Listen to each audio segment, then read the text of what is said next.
Les pays du Golfe sont pris entre le marteau et l'enclume.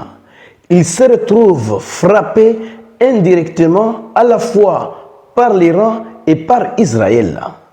D'un côté, l'Iran concentre ses actions contre les États-Unis et ses intérêts dans la région.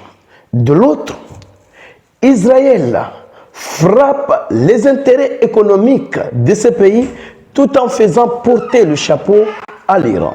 Et derrière ce manœuvre se cache un immense rapport de force géopolitique que vous devez comprendre. Mais avant d'aller en profondeur, de vous présenter les détails de ce qui se passe actuellement sur le terrain, partagez cette vidéo au maximum pour faire en sorte que ceux qui ne sont pas encore abonnés puissent également bénéficier de ces informations. Allons-y dans les profondeurs. Que dit les sources?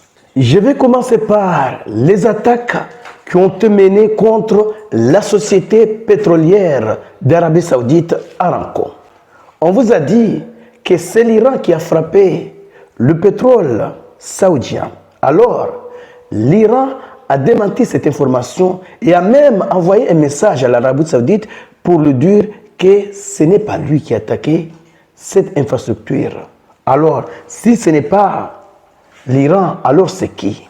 Et en plus, une source bien informée a également souligné, selon les données qui nous ont été fournies par des sources de renseignement, le port de Fujairah aux Émirats arabes unis est également l'une des prochaines cibles des Israéliens dans le cadre de l'opération sous faux drapeau. Et ce régime a l'intention de l'attaquer. En gros, ce qui se passe ici, Israël mène des attaques derrière l'Iran et fait porter le chapeau à l'Iran. Et il y a un objectif à tout cela. Mais avant de décortiquer la situation, laisse-moi d'abord vous donner plus de détails de ce qui se passe réellement sur le terrain.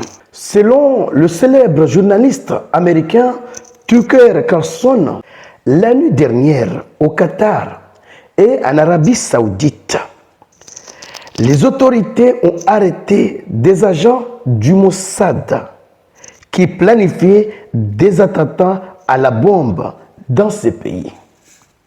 Maintenant, c'est bizarre, ça n'a aucun sens, ajoute-t-il.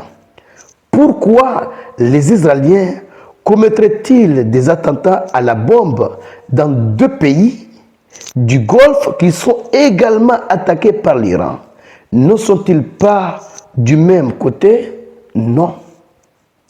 Israël veut nuire à l'Iran, au Qatar, aux Émirats arabes unis, à l'Arabie saoudite, au Bahreïn, à Oman, au Koweït, et ils ont réussi.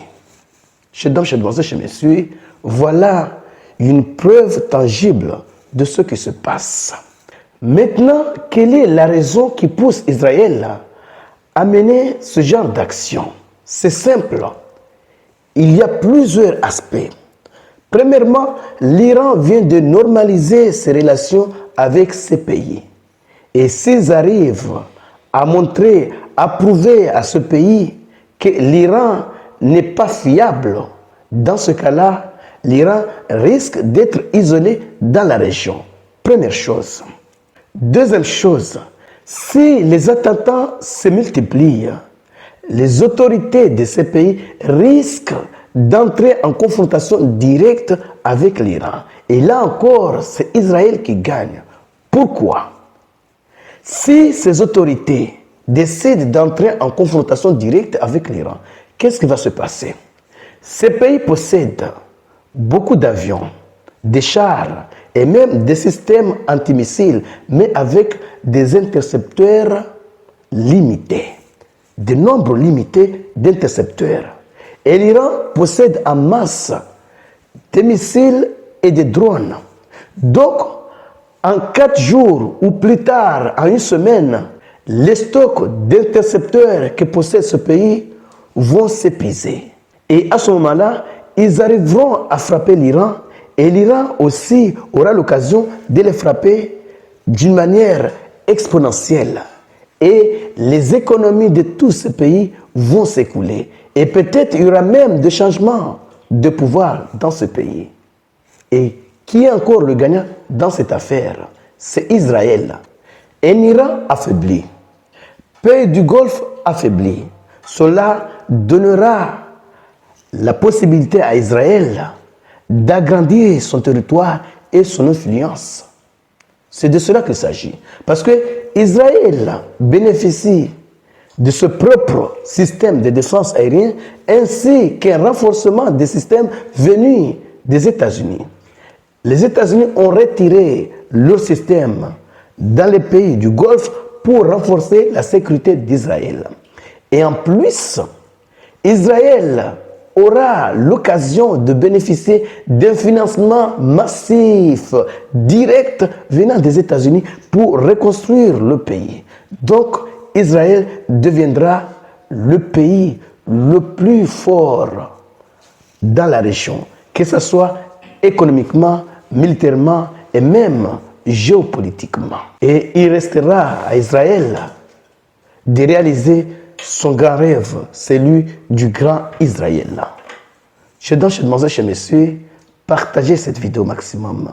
Oui, partagez pour faire en sorte que ceux qui ne sont pas encore abonnés puissent également bénéficier de ces informations.